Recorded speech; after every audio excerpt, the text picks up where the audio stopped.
wrestling fans, and welcome to the Invincible Tag Team. I'm your host, Cesar Scorpio, alongside the Invincible Vincent. Hey. SummerSlam is just 2 weeks away. Now, it was entertaining here, Smackdown.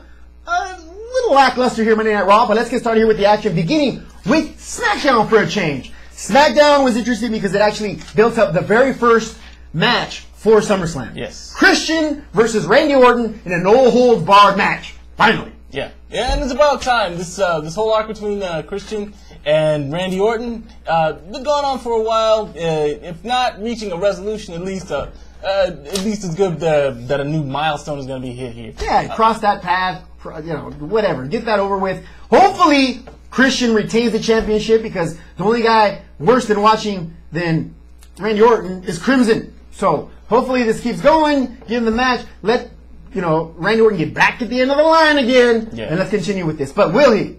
We'll find out here next week when we give our predictions. Yes. Following that, another interesting thing here on SmackDown was the emergence here of Zack Ryder and his new gig, being the right-hand man for Mr. Teddy Long. Yeah. Crazy. Yeah, Triple H made an executive decision because he was tired of dealing with Zack Ryder. He told Teddy Long, 15 ideas in the past 2 days. Yeah, it's your problem now. Exactly. And first thing Zack Ryder, one of the first things he did was to go ahead and set up a match between Mark Henry and some tiny guy. This guy looked about $160 soaking wet. Some dude from Philly. Who was like a fly. Really scared to be in the ring with Mark Henry, understandably. Mark Henry ran him over pretty much. Was about to break his leg, and all of a sudden, out of nowhere, that guy made me look like Mark Henry. Straight up, that guy was a stick. 2 slams, Henry's, strongest man slams later. Before the guy went into a coma, here comes Teddy Long. Wait, player. Wait. We don't want you to kill anybody. You gotta. We got lost with petting. Put the chair down. We got lost with petting. Put the chair down. Guys in the back don't want to wrestle you. Come on, player. Slow down. Bring me a challenge. I want a challenge. He challenges everybody in the back. Everybody in the back. Nobody wants to challenge me. I'm the man. I took down 2 giants. Who wants to match me? I'll fight you. The Celtic Warrior answers the call. This was pretty interesting because I didn't really I don't know why I didn't expect Sheamus to answer the call, because Sheamus is just hardcore. But Sheamus does, and he even goes into the ring, followed by slapping the man. He just slapped him. Yeah, don't slap a man. Someone's got to go when someone gets slapped. But smart man grabs a chair immediately after a folding chair and says, "You want some of this? Come on, drop the chair. No, you want some of this? Yeah, drop the chair." It was a chair, by the way, that Mark Henry had brought into the ring. He's not stupid. You can't let go of that chair. Nah. Anyway, so we're gonna see this match probably at SummerSlam. Now, they addressed they're gonna have the match here on SmackDown coming up, but don't expect it. This match is too good to have only on SummerSlam. If they're gonna have a match, they might have a confrontation, because if they have a match, it's gonna have to leak over here to SummerSlam. It's gonna be too good for that. Too good. All right. Following that, we have the actual Monday Night Raw review. Now, the Monday Night Raw review was interesting because first thing is the game comes out and acknowledges I have 2 champions, and this will be addressed here later on. CM Punk rolls out and says, "Look, I have problems with you. You have problems with me. Let's clear the air." A lot of stuff went down here in this conversation. Yeah, a whole lot of talk. At one point, CM Punk, or Triple H pointed out that, basically his appraisal of CM Punk was that he was a smug, overrated, and a guy who put a little too much stock in his own height. Both of these guys are guilty probably of a little bit, being overrated at one point in time. Especially it's Triple H. Yeah. Kind of. CM Punk even threw in that one curtsy that Hunter Hearst Helmsley used to do back in the day. Loved it. That was nice. Nobody was supposed to remember that. That was nice. Yeah, Hunter. What's up, Hunter? Anyway, once they got these words out of the way, my favorite comment was, he probably says, "I don't think you can cut it from the bed laying down next to his wife." I mean, it's been said before. It just sounded really good coming out of CM Punk's mouth for some reason. Yeah. Nice. All right, after that, they were going to take care of that here at the end of the show. Following that, we had Battle Royal Divas match. Now, the good thing about this, not a typical Divas match. We had nice time limit. Yeah. All right. They went on. They gave him some time to actually put together a nice little battle. And there was actually some wrestling involved. Yeah. Yeah. Then this is one of the things that WWE, at least what's been shown on the screen, has needed. And beyond this, because just going off the subject for a moment, this is one of the things that at least one of the divas this week has sort of addressed. Eve had mentioned at one point that they actually have more time when they're doing the live shows as opposed to what they show on the TV during the week. Well, we saw in the middle of this battle royal, they went to commercial. Yeah, exactly. So I mean, it's about time that they give him some time to work with. Yeah, and it's about time they're going to put him in a pay-per-view. So this is going to be a pay-per-view match. The Beth Phoenix versus Kelly Kelly. Now, I like Kelly Kelly like the next guy, but it's nice to see an actual female in the WWE that can carry the weight, represent the championship well. Yeah. You got it with Mickie James here in TNA, legitimate bona fide champion. You can see her with the belt and say, I can see that. Yeah. Can't really see it with Kelly Kelly. I love seeing her, but champion? I don't see it. Yeah. I don't see it. And, Beth Phoenix, after this match, did a nice little heel turn where it looks like she's going to be bad, scary Beth Phoenix at this point. So. Bad heel turn. I thought it was ODB in the ring right there. Right by the hair. Slammed her. Then slammed her against the wall. Listen, what you say here? Listen, you blonde bimbo. Your times running this place are over. The ODB, the Beth Phoenix. But yeah, how sick would that be? ODB versus Beth Phoenix. Woo! Just saying. Nope. It's probably being booked in Japan right now. Probably so. Anyway, following that, we had the R-Truth and Miz tag team match versus Rey Mysterio and John Morrison. Listen to these guys in the ring. R-Truth, John Morrison, Rey Mysterio, and The Miz. Wow! What a match right this was.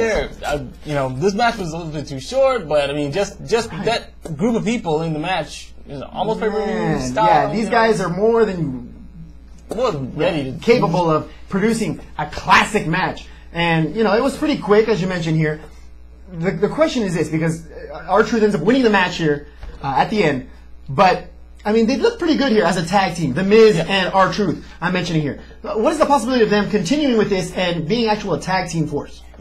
That's a very good question because how well they work together in the ring and also the chemistry that they had in the little promo that they did before the match. Good back and forth. Yeah, good interplay there. It wouldn't be a bad combination for those two to get together. It wouldn't be a bad idea. I'd like to see it. It might be a step down, as you were saying here while the show was going on, but it's still But I don't think they're going anywhere right now. Yeah. R-Truth's not going to get a title shot anytime soon, and the Miz's time is not right now. So why not have the gold around their waist, tag team gold? Yeah. David Otunga and Michael McGillicuddy are just not cutting it for me. I don't know why. And it's like when Otunga and McGillicuddy came out and did their intro, it looked like as though they were trying to turn the heat up a little bit, but it just wasn't. Yeah, WWE is really starving for tag team, people. The Usos are legit. Usos I don't know why they were pushing the Usos and now they're laying back a little bit. They had a little streak going, and then all of a sudden, squash. Not so much, going downhill. But we'll see what they do with that. I would be interested to see R-Truth and The Miz in a tag team. I think they'd go far with that. It could work. Next was Dolph Ziggler addressing with Vicky Guerrero that all this riffraff here with the 2 championships is overblown here. He's the U.S. champion, and he's the only true champion. He's the best wrestler in the WWE, possibly the world. Yeah. Who comes out to contest that? Alex Riley. Now, again, what's the reason to show him out if he's not going to be in SummerSlam as a potential suitor for that U.S. championship belt? I can't think of a good one. That you got to start a beef somewhere, so might as well start it here. Yeah. Alex Riley. He seems like the kind of guy that he has the talent to sort of fit that mold anyway. So he's got pretty good mic skills here on this Raw. So yeah, I can see him potentially being that U.S. champion because I really think that Dolph Ziggler deserves better than a U.S. championship. Possibly that heavyweight championship, which he had for like 2 seconds. The only guy that had the championship less time than Rey Mysterio was Dolph Ziggler.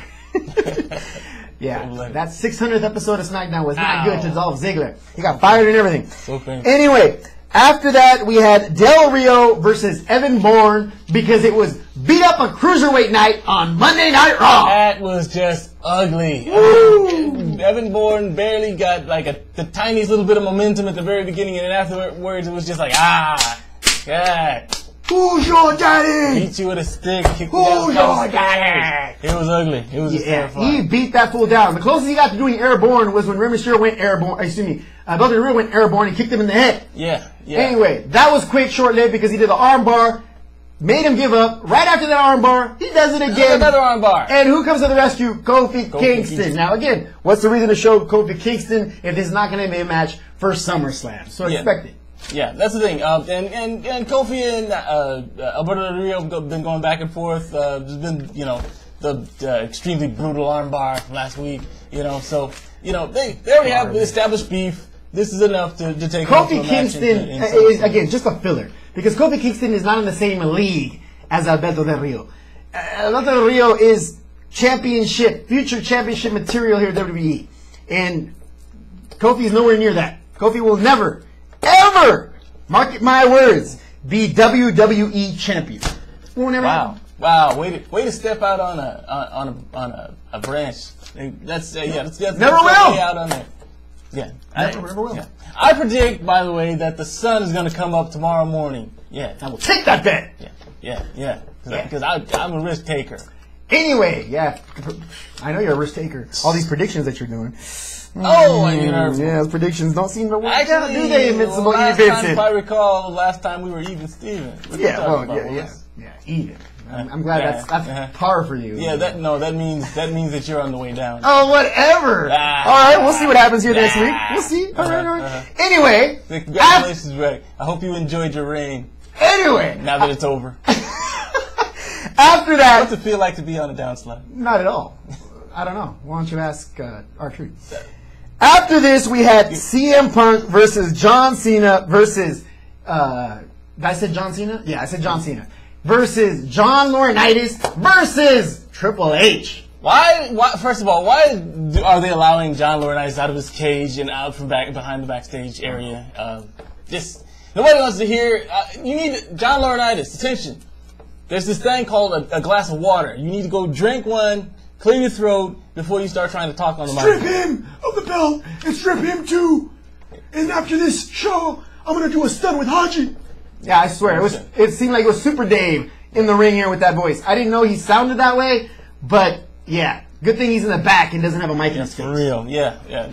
Knock it off. Stop making bad decisions at the same time, John Laurinaitis. That's what he does. He's been doing it for 10 years. Yeah. As John Cena pointed out, you are the yes man that CM Punk was talking about when he did that promo a couple weeks ago. Yeah, he's Vince McMahon's right-hand man. Yeah. Anyway, this was, again, I don't know what the point was of having John Laurinaitis out there. Again, just trying to say, oh, I'm going to strip him. No, I'm not going to strip anybody. Hey, everybody, I'm John Laurinaitis. I'm still relevant. Yeah, I'm going to, kick you out of the ring because John Cena's going to threaten to punch you in the face and have your face wrap around his fist. And then I'm going to decide to make this match for SummerSlam. So, again, the only knock I have on this match is that Rey Mysterio's name was never mentioned. Again, swept right under the rug here. Yeah, that not mentioned at all. Just evaporated. Yeah, let's just not bring up Rey Mysterio and see if it goes away. Exactly. Yeah, and it seems to be working because no one's talking about it. Not the WWE Universe, not the wigs here at WWE. So, again, maybe it's going to work. Maybe just sweep it under the rug and that's what happens. That's disappointing. Very disappointing. Comment! I want to hear your comments. Let me know. Am I wrong to think that Rey Mysterio should be in this triple threat match here at SummerSlam? Am I wrong or am I right? I don't know. I mean, maybe I'm tainted. I don't know. Your thoughts. Let me know. Post it. Post comments for me. Let me know. What do you think? Rey Mysterio in SummerSlam or not? All right. Anyway, that's all the information we have for this week's WWE review. Real quick Lucha Minute. CMLL is going to have a new tournament. Tournament of Legends. Man, that sounds sick. Anyway, this is why this is relevant. Because the guy that's been winning all these tournaments is Angel de Oro. That guy's been winning the last two tournaments. Now, the guy that was winning the tournaments before Angel de Oro was Máscara Dorada. As we know, he went to Japan to do his thing and to win a belt. He came back with the belt. Back from Japan, and now, you know what? This other guy's been running the streets while he was gone. Both of these men will be in this tournament. Well, let's see what happens here. The guys that will be in this tournament will be Psicosis, La Máscara, Rush, Averno, Shocker, The Minis, Atlantis, Pólvora, Fuego, Ángel de Oro, and Máscara Dorada, just to name a few. More wrestlers to be announced to this tournament here on Saturday on Galavisión. Now, don't miss this in HD. Galavisión, Lucha Libre. Anyway, that's all the information we have for this week's review of WWE. Be sure to check back in on Thursday night for our TNA review. For myself, Cesar, Scorpio, the Invincible, Vincent. Thank you very much for watching. See you guys next week. Take care.